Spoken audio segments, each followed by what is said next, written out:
all about fuel. So I'm going to, is that going good? Should I get this going? So call the meeting to order.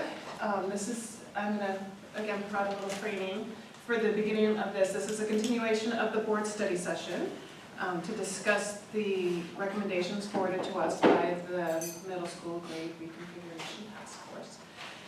I wanted to, though, start the meeting with some structural pieces. Specifically, I think it would help us to have a 20-minute conversation about what process the board wants to use to get to the vote. Because I think it'd be helpful, for me in terms of organizing, but also just to hear from the board members. We're at this time where it's about supporting the board to get them to the point where we need to be on May 24th when it's time to vote. So in terms of what sort of process we need to do, basically we want, when you sit down and look at it from a numerical perspective, there's 5 of us and 4 recommendations. So there's a chance that we could take a first vote and there wouldn't be a majority for a single option. So, I think it's therefore the next step on that is that it's theoretically possible that we will not have a recommendation that will have a unanimous vote. So my talk about the process now and getting the board comfortable with what process we use as a board, we will ensure that when we get to a vote, if it's not unanimous, that the board can say, yeah, this is how it went down, and for our board protocols, we will support the outcome. So that's why I think it's a good time at this point to have it, and also, like I said, it helps me to facilitate what you guys need going forward. So maybe just going around, if there's anything, and I don't think there's a right or wrong answer in terms of what people need, in terms of it's a lot of data, it's a lot of complexity. I could start. Go for it. I have about 7 areas that I feel I need to be a part of the discussion with the board that I'm curious about, that I'm not sure if they match our policies, so I brought some policies with me today. Because that is our job, is policy, and making sure that we're aligned to our policies, meaning how this decision-making process has come down. So I have about 7 different areas that I personally want to talk about, and I know we have only 2 hours, so I'm not going to be comfortable, at least for myself, until I get through those. Okay. And I'm sure everyone else has their things that they want to talk about too. So I think this is part of the process, having the discussion. Mm-hmm. And again, I wanted to start having this discussion quite a while ago, and I hate to keep hammering it, but that's, I think, why I feel so uncomfortable making a decision, because I haven't been able to ask these questions or discuss it. Right.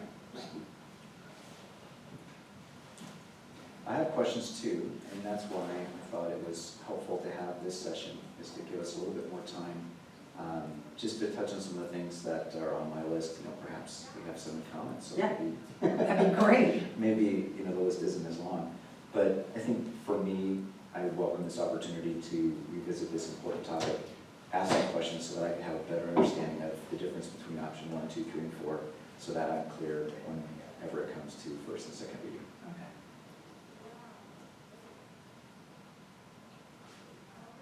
Thanks. And I also wanted to add too, I'm more than happy to kind of make a list and send it along. It doesn't have to be answered today. It's just, these are the things that I'm thinking through, so I don't expect to get an answer to everything today. I just like to be able to submit kind of what's on my mind so that I can kind of get a better understanding of how these questions fit into the process. Thank you. Yeah, perfect, thank you. Sammy or Ken, you have any thoughts? I guess we're going around the circle. Thanks. I think it's great to bring this up and to try and facilitate a good decision process. Where I'm at is I'm inclined to have the discussion of the issues and surface those things. Not to get too good. I think we have made a lot of progress through the work of the task force and the work of other stakeholders who are interested, and I think we're on the path. And I think since it's the size of it is, it's a really large journey, I think we're part of the way through the journey. And so I will have an amendment that I would like to bring forward to one of the proposals. I think it should generally be seen as a friendly amendment, but in terms of the I would want to amend from the recommendations that they have. And so to the extent that we can talk about what would be that process is here's what they sent to us, here's the recommendation, we wrestle with it, and then we say, this plus So- would be, yeah. I'm sorry, I didn't mean to. No, that's fine. So in terms of process, what do you think about going through questions? I think it's great to go and through the questions, have the and then, amendments? but then to say yes. and Is then your do that. amendment, will we know that today? Oh, I can give it right now, because it's fairly simple, which is to choose one of the options, and then to direct, I think with some urgency, an achievement gap task force. Because I think what we have learned through this process is the fundamental major concern is the achievement gap and how we work on that. And I think there's a lot of research out there, and I think there's different views. I think we haven't had a chance to work through both what does outside research inform, but we're unique. Every place is unique. And then really collectively, because I think everyone's concerned about that and is willing to work on that. So I think some of the dissensions that might be floating out there really aren't that much dissension. It's just, this is the unexamined, the unpeeled onion, peel that onion back and then decide what actions to take. So that's kind of my thing, but very specifically and with a very specific charge. Because I think the vast majority of what the task force was assigned to do, they have done, and it's fairly non-controversial. There's only one piece of it, and then there's a sub-piece of that. So that's where I'm at in terms of what I would be making a motion. That's the motion I'll be comfortable with, and that I think I would be making. But I want to see how the discussion plays out. Okay, okay, great. Things I'm catching up. Just to condense, we would pick one of the 4 options as a board, and then an additional task would be creating this task force?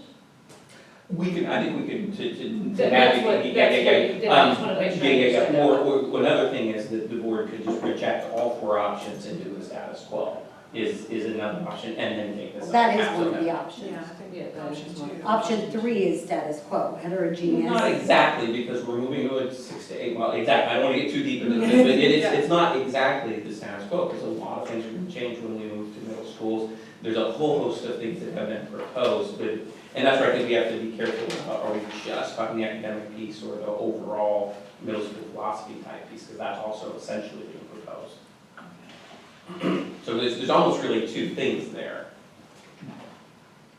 Okay, so you're saying not just the question about the curriculum, but also Right, the framework right, of because the middle schools the and- task force was really a task force with everything, athletics, academics, schedule time, and all that other kind of stuff. So being clear, and I don't know that we've actually taken the vote, that, because we've been, advised, the board has even before I was on the board, on a whole list of elements about the middle school reconfiguration and the direction, and I'm not sure we've taken the vote, except for academics. We're in favor of all the things that we've been presented with, at least in that general direction. I get the sense that that might be where the board's at, that the only aspect of the middle school reconfiguration that is evident where there's discussion is the academic piece. Well, and that would be a question for Heather. So for the rest of the task force's work, I mean, is there work still to be done, and at a later date, it would be the proper time to look at the rest of the work, and we should focus as a board just on the academics at this point? Or is just to So, understand the steps in the discussion? so there's several components of middle schools that we've been looking at and investigating and analyzing and discussing and getting staff feedback into. And so as we get those decisions, recommendations move forward, they've gone to cabinet for review, some of the block schedules, we've reviewed those. The electives program came last week to cabinet, we've reviewed that. Okay, We great. have some operational work to do on that. Great. So not everything, from my perspective, not everything was going to the board level, so just the only thing that was the academic program, because it was it's people are highly invested in this topic and the outcome of this. And the board is the one who made the decision for challenge. So I think it's hard to take it away without there being a board decision on it. Is my understanding, the board voted asked that there Right. be challenge implemented in response to some other things that were going on with the original honors program. And So it's a Superintendent- board, I'm sorry, to interrupt. no, I'm just saying it was a board-directed initiative. Right. Actually, it was kind of a mutual one, I believe, the administration was not working.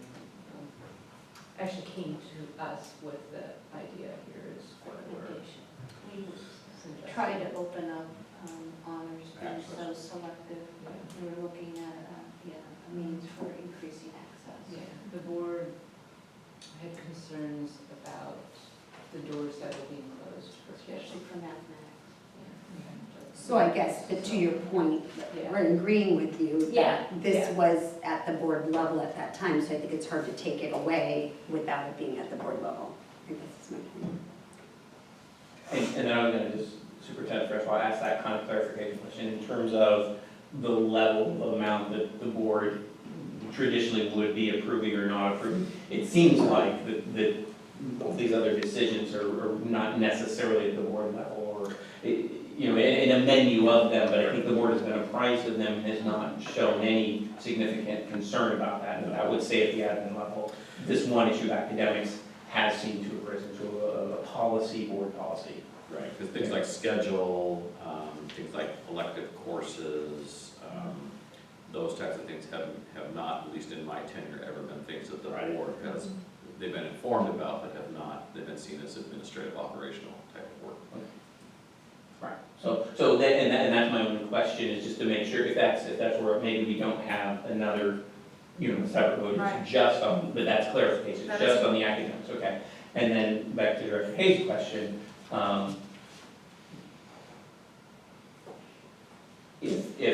I don't necessarily see option 3 as the status quo, but maybe it is, and I want to talk about that some more, but whatever it is, I would want to have an additional motion for, I think, a direction to move forward that's not in their recommendations.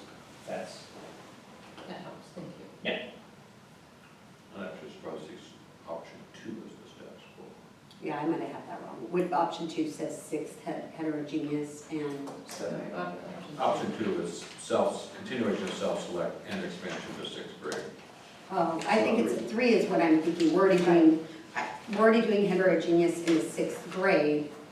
You could look at it that way, I would think, if you're thinking, okay, middle school we do, junior high we do challenge, but if I'm thinking of how are we doing it in 6th grade, how are we doing it in 7th, 8th grade, 6th grade we're doing heterogeneous, 7th, 8th grade we do challenge. Which I think is option 3, And yeah. option 3 is more about actually yeah, I think option 3, not in my, having a gen ed course, it would be It's all challenge for all 6th graders. Oh, okay. Self-select. And then you move to something Yes. like this, so Yes. that's option 3. Oh, maybe. right, and so if Maybe it more people was, would choose that then, in something. What were you, Anyway. go ahead. yeah, so this, in my mind, the status quo would be 6th grade in mixed ability classrooms, which is how we do K through 6 currently, and 7, 8, self-select, thank you. And so the status quo is not exactly option 3, nor is it exactly option 2. Yeah, that's what and I'm not sure which one. You're saying it's I- not fair. But the preference for a task force on achievement gap is independent of these choices. Correct. Yeah, Got it. thank you, yeah, thank you. All right. All right, so back to our process. So in terms of, With the Sandy. yep, exactly, but Sandy, in terms of what steps would you like to see to take as a board to get us to the point of a vote? This is my 6th study session on this topic, so I'm feeling, and obviously a tree's worth of paper that I've read, all of it. So I'm feeling pretty good on the information that I need to be able to move forward. So I'm here to listen and learn and support. That. And I would say I'm at a similar point with Sandy. I do have 1 or 2 big questions. Listen, I'm taking notes and speaking at the same time. So I do have 1 or 2 big questions, but I want to be surprised that they do fall under some other those questions, so let's then, so it sounds like we'll go through questions, have a discussion. I am going to stop any discussion, no matter where we're at 12:45, because again, I think it's important as a board that we talk about next steps, about communication, what, if anything, we're at a point to communicate as a board. So I'm gonna be a stickler about that at 12:45, just to let you guys know, to help frame the conversation. So how does this sound? It sounds like Kimberly has the longest list of questions. I do want to make sure, though, I do want to make sure, you said. I want seven everyone to have areas. Yeah, so just to make sure, opportunity. I am gonna try to facilitate discussion and make sure everyone has an opportunity to speak if they want. But it sounds to me like going through the questions and David's questions as well, and then we can see if we come up, I'm making a parking lot, I took a note of Ken's amendment, and then at the end, that'll be at the 12:45 point, and we can gather back and see where we're at. Again, anyone need lunch? Grab some food? Okay. So then, Kimberly, why don't you go ahead and start? Okay, so like I said, I have 7 areas. Okay. So let me go over, well, they're all main ones to me, but I think I can kind of put these 2 possibly together. So just out of curiosity, just to, again, help me frame this, are these questions about options? Because I hear questions about options for people. Are they, just try to categorize the conversation? So I'm feeling a little bit different than you and Sandy. I feel that, and this isn't meant to be a disparaging comment, but I feel the study sessions we've had, I was talked to, but I wasn't invited in the conversation. I'm not saying that negative, we have to be presented things, right? But when we did the later start task force, we were able to be presented and then have a lengthy discussion for about an hour. And so I feel like I keep having these things come up and there's not time to discuss them, and I'm hearing what I'm being told, but I'm not getting to ask questions. So Okay. they're more, I'm gonna say, I see all the options. Mine are more around the challenge for all in general, whichever option that Yeah, falls sure. under. Okay. And getting rid of challenge, period. I mean, getting rid of our self-select. Okay. So they're around those. And to me, option 3 is keeping the closest to what we're doing. So I don't have as many questions about that, but it's around those bigger Okay. issues. So, okay, well, go ahead. I was just thinking, if we're gonna talk about the options, I'll just make sure we pause and see if other board members have questions about other I options. don't But really have, let's just go ahead and dive in. yeah, I don't have questions about the options. I have a question about, I understand there's 4 options there, but there's basically 2 models we're looking at. Challenge for all or self-select. Okay. So Okay. now we've parceled those out in different ways in these 4 options. Right. So, but my questions aren't directly to the different 4 options. It's more to those Okay. 2 different categories, okay? That does help me facilitate. Yeah, Thank you see what I'm saying? Yeah, yeah. Because I get it, the 4 options. Okay.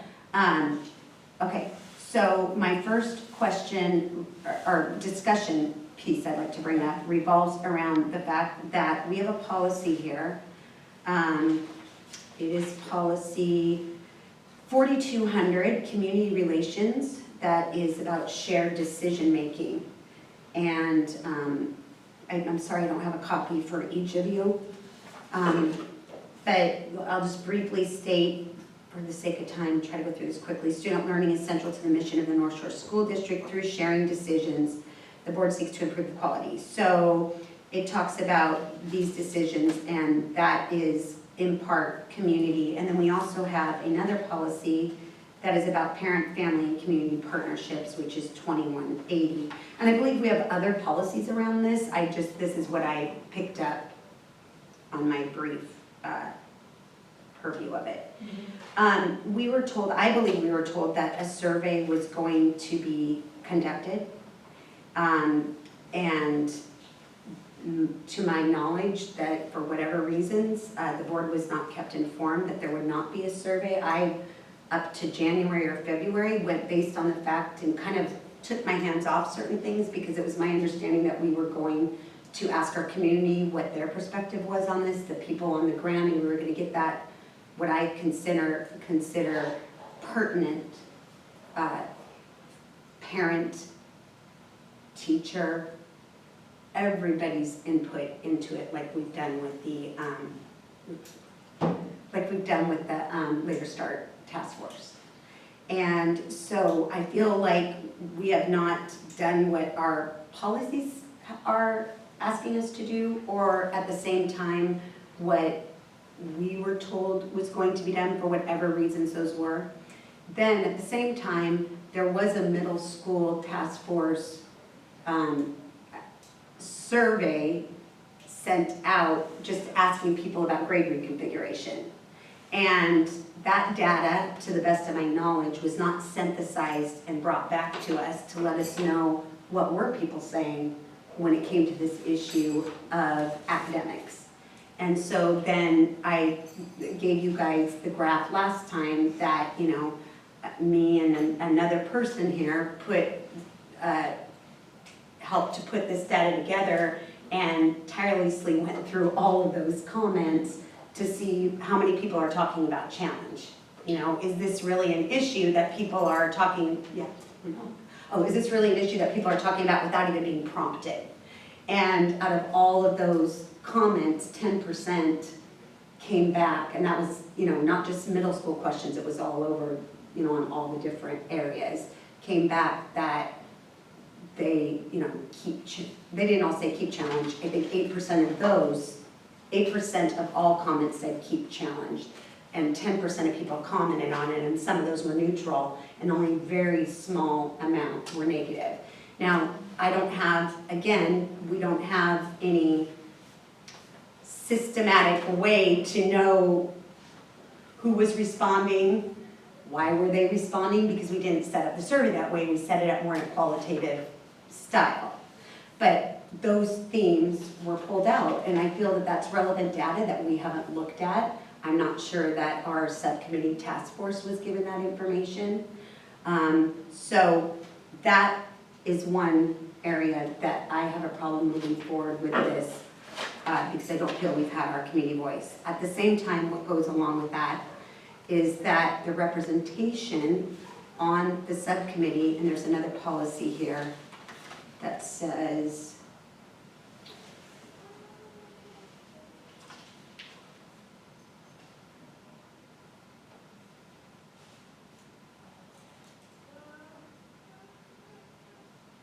one of these policies, it says it will have representation from all different communities. It's here.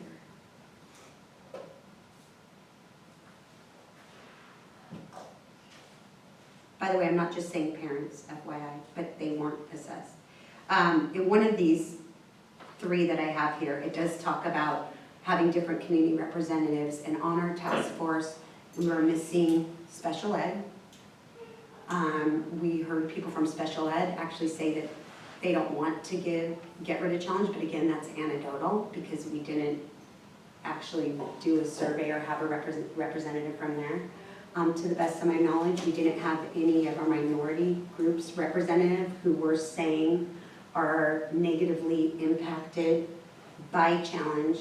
You guys, that is so concerning to me. I'm in the field of psychology. I'm trained in you don't speak for other people when you don't walk in their shoes and you give voice.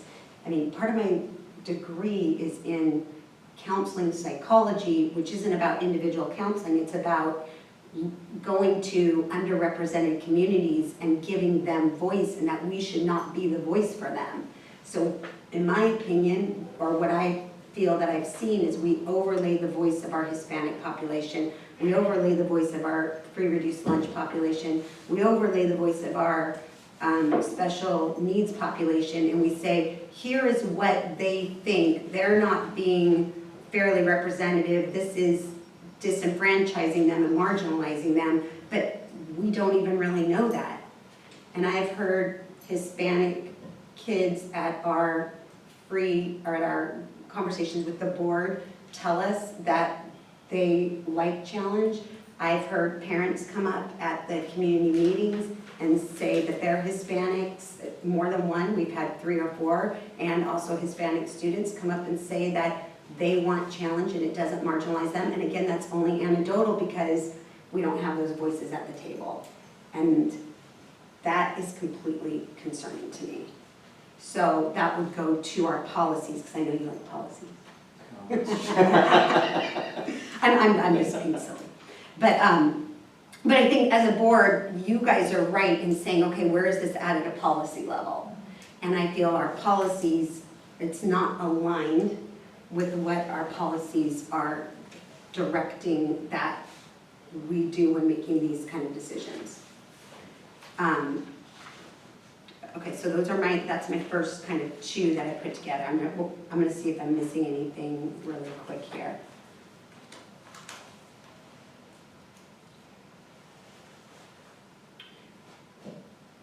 I do want to talk about, but I'd like you guys to give me some feedback on this. I also do want to talk about what is the real representation of our free reduced lunch in challenge. I think. What do you mean by that? So in this, and I heard this many times, and I think we all have to be careful of saying none, always, and everybody, and I'm guilty of that too. So in here it says, I want to actually find the wording, it says no, underrepresented populations are not choosing to enroll in self-select challenge. That is just not a true statement. And I think we as a district and as board members have an ethical responsibility to not make those kind of statements. Again, I do the same thing, so I'm not standing in judgment. I'm really not. I need to watch myself first and foremost. But I hear people come up, then I hear, some of our union representatives and teachers saying no one is signing up, no free reduced lunch are signing up for challenge. And then I heard that at our study session. And it's like, wait a second, that's not true.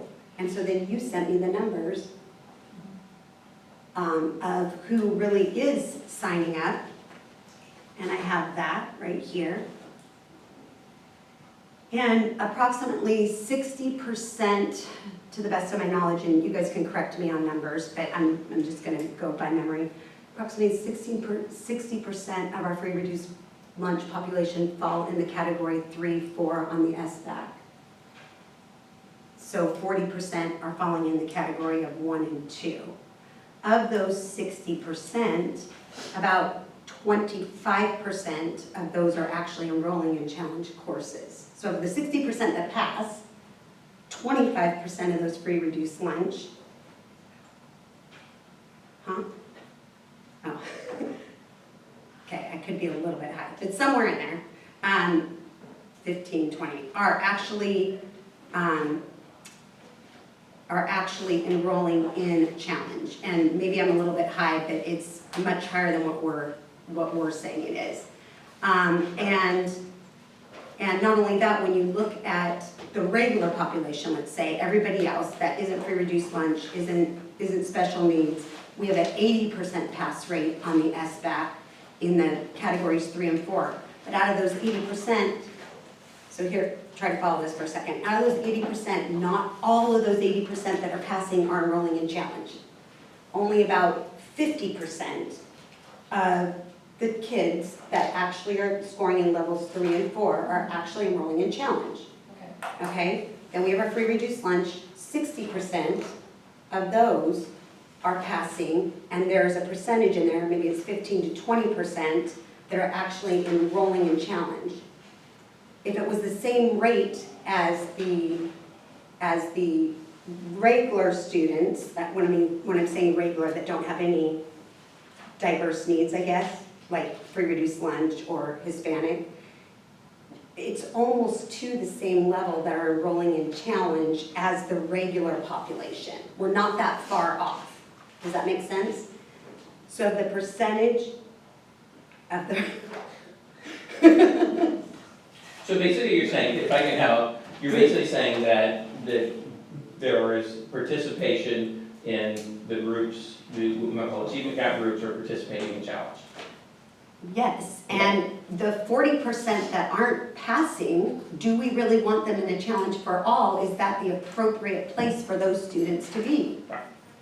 Because are they ready for a challenge for all model? And by having a challenge for all model, are we actually disadvantaging them further and potentially creating a wider achievement gap, or forcing those students who need to be in a class that isn't challenged because they need to be in the regular classroom, because we have this achievement gap starting from elementary school that we'd love to resolve in junior high, but we probably won't, even with the Challenge for All model. Are we now going to disadvantage those 40% of students that are scoring a 1 or 2 on the SBAC? Are we going to now disadvantage them by creating this Challenge for All model?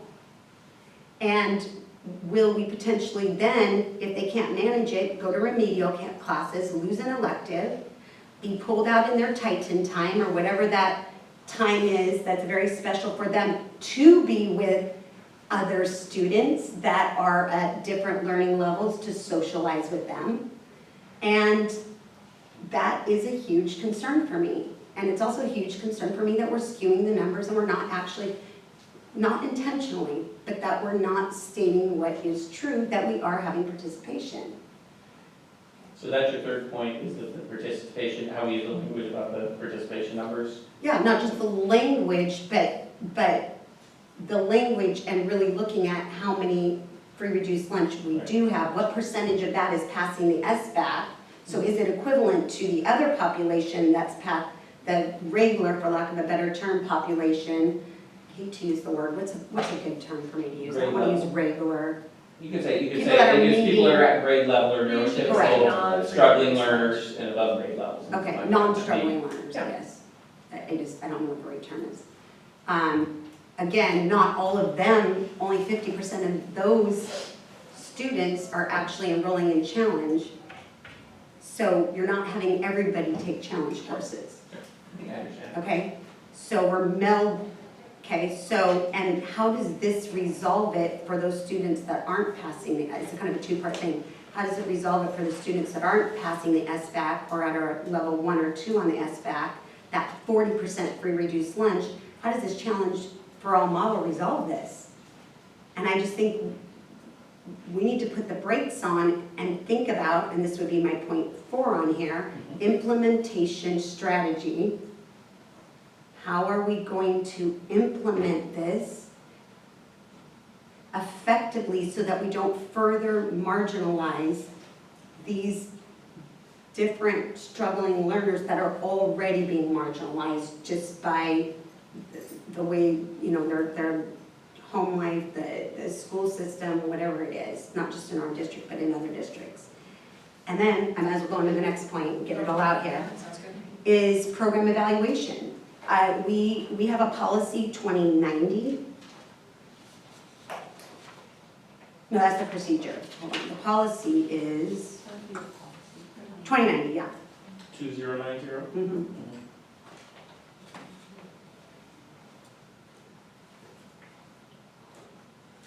Program evaluation will include the use of data and best practices or practice research to provide high-quality instructional services for all students. So we have this program.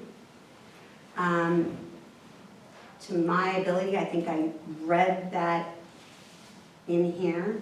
I've heard us all talk about it, that we don't really have data that is specifically looked at our model.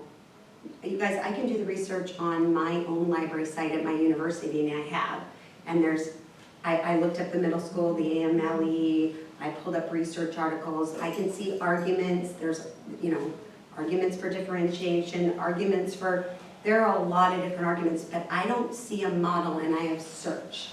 And I could be wrong, but I don't see research on a model like ours.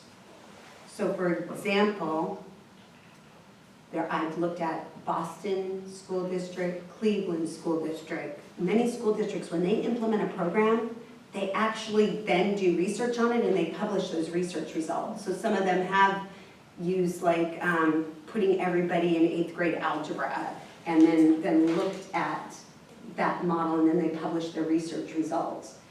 But we have a really unique model here and I can't find that out there. And again, I haven't done exhaustive, but I've tried to look for it. And I before we pull something out and say it's not working, I think that we need to follow our policies and conduct a program evaluation on this by an outside research company, because none of us here are qualified in doing an actual mixed method research. Hire somebody from the outside, and this is why I potentially would be interested in option 3, or whatever option it is. We could at that time have 2 sections going, like the 7th, 8th self-select, the 6th challenge for all, or 6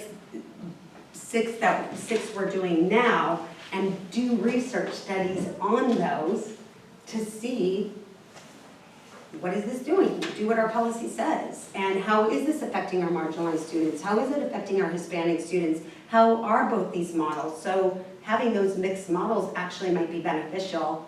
We could get some really good data. We could not be all fighting each other in our community. We could actually have data that supports our decisions, and that's not discounting what you guys have done. Please, I'm really not. I'm just saying we don't have data to be able to say that what we're doing now doesn't work, and I can look at other data and make an argument completely the other way. Can I just comment on that really quickly? So I wouldn't want to interpret the recommendation of the task force as an indictment that challenge doesn't work. That really wasn't their, and I don't want to speak for Heather or for the task force, I'll let you, but their charge was really to look at, as we look at our transition moving forward from junior highs to middle schools, what is the best academic program and model for all students? So I mean, maybe it's semantics, maybe it's 2 sides of a coin, but I do think it's important to state that there wasn't a presumption or an approach or a conclusion that challenge somehow isn't working. Okay, that's fair, but I think, and I hear you on that, and, you know, I'm okay with you correcting what I'm saying in the sense that, Clarification, I agree. And in the sense that I really do want to be careful, because I don't want to indict anybody. That's definitely not. Well, I don't think that was their lens or their filter or how they approached their work and their study with sort of that presumption. And then at the same time, I feel to take it. I hear what you're saying. You're trying to move to this middle school for all model. And I'm not sure that the model we have doesn't work for all. There's another piece in our policy that says, Same policy, 21. no, sorry, That was 2-0 right? Yeah, choose 29. one. it's Okay. the grade, hold on.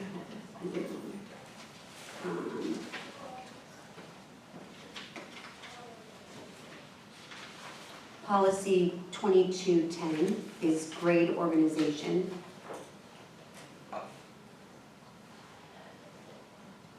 And it says a student may be placed, no, hold on. The school should make every effort to place present or new students, well, not new students, just a second.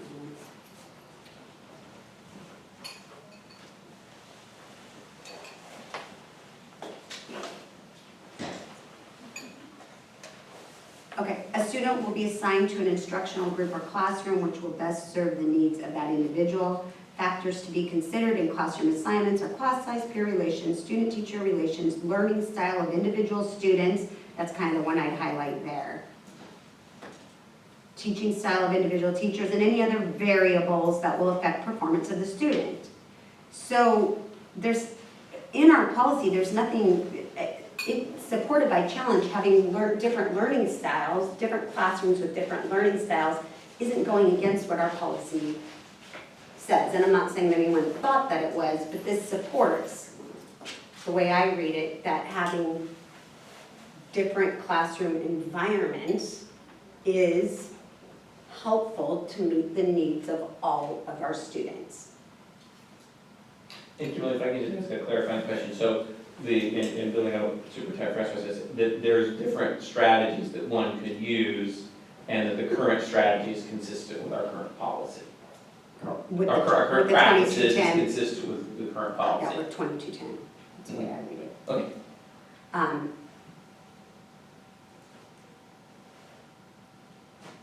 And I think we take some of that away when. And you're concerned that the new model may not be as Correct. consistent with that policy. Thank you. And again, I'm just gonna, because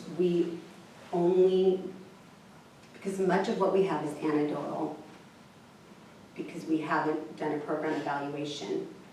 Again, you know, anecdotally, with my daughter, I had to advocate for her. She finally got put in the highest reading group, and now I just got an email back saying, oh my gosh, she's progressed 3 levels.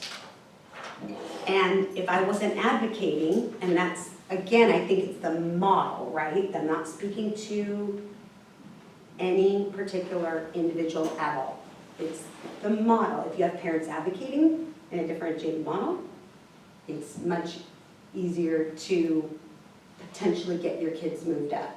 And I think we are missing those kids in social studies, history, language arts, wherever they fall. Because we interestingly enough, don't have the kids taking challenge social studies is much lower. You know, I think it's more like 40% or something, but we have the kids that are excelling in these different subject areas have an opportunity to do that with the self-select and can facilitate their different learning areas. So that's at least 4 of them, so it's probably a good start. I mean, do you want to finish up the other ones? We did start this at 11 today. I know, and I'm trying, I know. But it's the best But time. here, this is collecting all this over months, you know, and not us having the opportunity to discuss it. So I think I touched on the achievement gap, that we aren't differentiating. I mean, we're already struggling to differentiate. I'm not saying we aren't. We're already struggling to differentiate in elementary, and that's not, we're doing differentiation, and it's not solving the achievement gap problem in elementary school. How do we think that by doing this in junior high, that is going to make a dent in the achievement gap by moving to a model that we already see has an achievement gap and doesn't close it?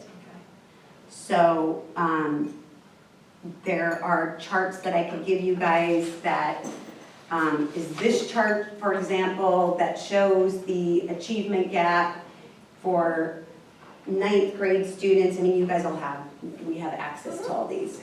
But it shows you where our Hispanic population is, our free reduced lunch population. I mean, these achievement gaps are already here. And you know, here it's starting in 3rd grade, 4th grade, 5th grade, 6th grade, and we're differentiating at this point. And these are the achievement gaps that we have. And so I'm concerned that we talked so much about equity and what you guys gave us, and about equity and free reduced lunch and how challenge is inequitable. And I go, but isn't this inequitable? Because this seems really inequitable to me. And so why do I want to exchange out one model that, I'm not saying that model creates inequitability, but what's being told is that this is going to reduce the equitability. But yet here's the inequitability. You know what I'm saying? So it doesn't match to me. That's why I think program evaluation. Does anyone have any questions for Kimberly before we move on to David's questions? Any thoughts or anything? All right, great. So can I really quick just, and I know I took a very long time, but I'm just going to sum up the points I made. Implementation strategy, achievement gap and the differentiation, the fact that the survey wasn't conducted and there weren't all voices at the table, our program evaluation, the demographics of the task force being people that are in these marginalized groups.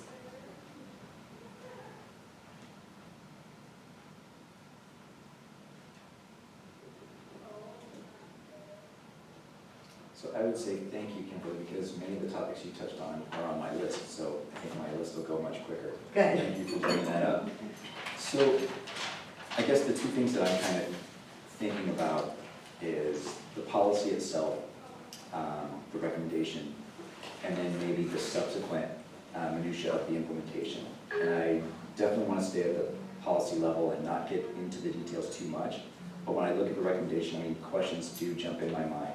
and some of them I think Kimberly nicely touched on too. And you asked about the success of the changing model and how that helps struggling learners. I think the answer is differentiation. We do that now. I talk to teachers, they say that's been our job since the one-room schoolhouse is, we're tasked to teach all kids in our charge, all subject matters to the best of our ability. That job doesn't change. It's still very much that way today. So, I mean, it is something that, I appreciate that that's a difficult task. And I wish I had more a sense of how that gets implemented. Yesterday we visited and saw that there was some teacher collaboration time that might be the middle school model moving forward. So hopefully there's these kind of processes that we're working or thinking about that really will help support that in practice. Because I think that's really going to depend on how successful it is. To Kimberly's point about the opportunity gap, I mean, it is something that I struggled with too, because I really didn't see how this linearly kind of connects. I was asking myself, I mean, because you pointed out before, there is a gap in elementary school. We bring this at the middle school model. We make a recommendation to change some things up. How is that is opportunity gap even part of this conversation, or is that different? Are we looking at different equity and access with this recommendation, not necessarily a focus on achievement gap? And to Director Smith's point, that is something that I think we're all very concerned about, and maybe with some focused questions and answers, we might be able to help chip away at that in different ways. We saw some great outcomes at science yesterday at North Shore Junior High with free and reduced lunch, because they're doing some things that are working better than what we've seen in other areas. So, those are kind of questions I have as well. The thing that I think, other than those procedural things that I had questions about, one of the things that I wanted to ask about with option one, I do see the sense that we had a need for some differentiated opportunities for our learners. We made an honors program, that went away, that need remained, so we came up with self-select challenge. Now we're revisiting Challenge for All as a recommended model to replace that. And my hope is that, we're at a place where we can kind of be addressing some of those core needs with a solution, so that we're not back with a new model in another 2 years, still trying to answer the same underlying reality, which is how do we differentiate effectively for all learners so that everybody's at the right pace, the right challenging curriculum, opportunities to access those materials and teachers, and it's very important. So, one of the things that I was hoping to ask is, are there some things that we can do if we do feel that Challenge for All affords students opportunity to excel academically better than in the current model that we have, which is kind of a non-select challenge, homogeneous, differentiated model, maybe not homogeneous, but, are there things that we could look to do to say, for example, these are some metrics that we want to monitor that will reflect where we want to go with changes, and kind of set up some very concrete metrics and timing so that we really have a sense, like Kimberly said, to look back and say, did we achieve what we wanted to, versus just, I think sometimes, just like increase by a percentage isn't enough. I think we need to set a goal that's maybe a bit of a stretch goal, something we really have to work to achieve that's really going to make a difference, versus just maybe a subtle thing like 0.2% we increased. You know what I mean? That's good enough, because I don't feel that it is. And then, I would also say that my concern with the differentiation is when you do have a population that's more diverse, and I believe right now with self-select challenge, you do have a diverse population because there's no academic metrics, no teacher recommendation, it's just kids sign up. So there is a range of students taking challenge now. But if that range expands in some of the populations that we looked at, free and reduced lunch, Hispanic, 504 special ed, were broken down on this sheet.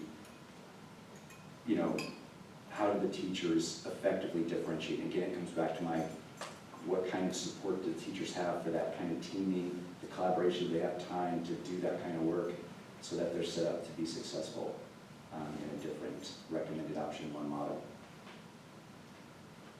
And then the other thing that I just put down as a thought is I do feel like sometimes, we want to look to what motivates kids And I do think that there is a sense too where we want to take away some of the stigma of, I'm a smart kid, you're not in a smart kid class.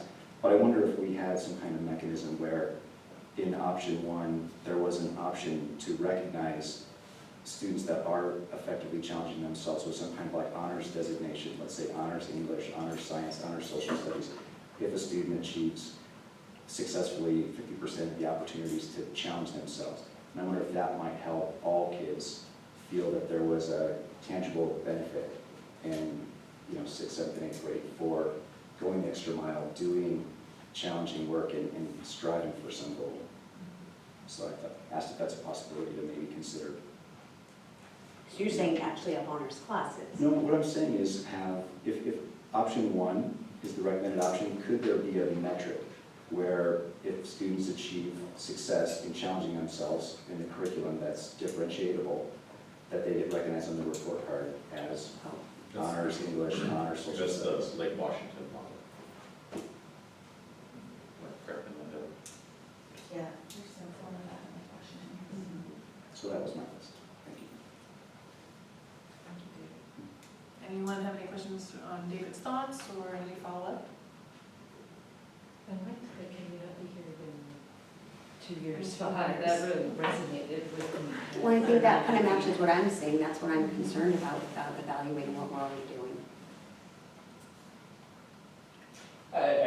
I'll jump onto that. I think we're probably all in agreement with that notion about here having the same conversation 2 years from now.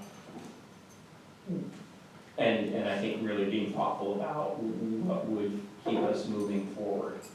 So we're having different conversations as we move forward. I think we'll probably be here continually thinking about our curriculum, but but having different conversations, better conversations, data-informed conversations, voice-enabled conversations for a lot of people in the community, I think that would be an improvement.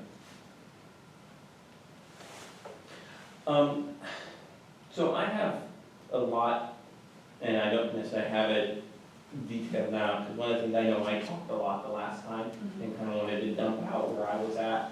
And that's kind of how I do things, is I put all my Lego pieces out there and then I start sorting and putting them together or whatever. So my goal today really was a lot more listening and trying to hear some of the other concerns. And so we can work forward and keep moving forward. I will repeat again and again and again that I think the progress we have made, albeit it's a bumpy path, has really been substantial. And I think the biggest issue, and I talked with my colleagues, she's the department chair in management, about, it's my assumption, my sense that we haven't necessarily had the organizational clarity on the problem. And the problem identification is usually one of the biggest issues and usually takes like 80% of the time. Once you identify the issue, it becomes a lot easier to solve and come up with alternatives and solutions. And so part of me has some concern, that's a significant part of me has concern, that we did kind of the joke is ready, fire, aim. And I think that some of that has happened here, and I think many of us are wanting to slow down, and other people have said, okay, let's make sure and kind of decide where we're at. So in terms of the process, I think